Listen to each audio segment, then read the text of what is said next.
السلام علیکم ورحمۃ اللہ وبرکاتہ۔ محترم سامعین، امید کرتا ہوں کہ آپ ایمان اور صحت کی بہترین حالت میں ہوں گے۔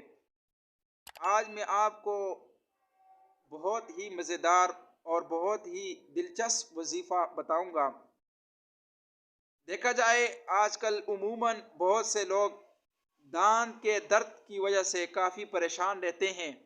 اسی طرح بہت سے لوگوں کو کان کا درد رہتا ہے۔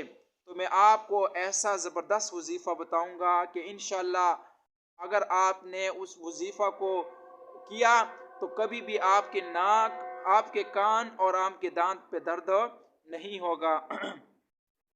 وہ وظیفہ یہ ہے کہ جب بھی آپ کو چھینک آئے، جو انسان کو چھینک آتی ہے، چھینک آنے کے بعد اگر کوئی انسان الحمدللہ رب العالمین علی کل حال، الحمدللہ رب العالمین علی کل حال پڑھتا ہے تو انشاءاللہ کبھی بھی اس کے دانت اور کان پہ درد نہیں آئے گا۔ انشاءاللہ یہ مجرب وظیفہ ہے اور بزرگوں سے منقول ہے۔ میں بھی اس پہ عمل کرتا ہوں الحمدللہ۔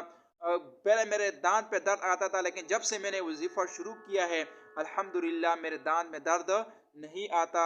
اللہ سے دعا ہے کہ اللہ آپ کو ہر حال میں خوش و خرم رکھے۔ وآخر دعوانا الحمدللہ رب العالمین۔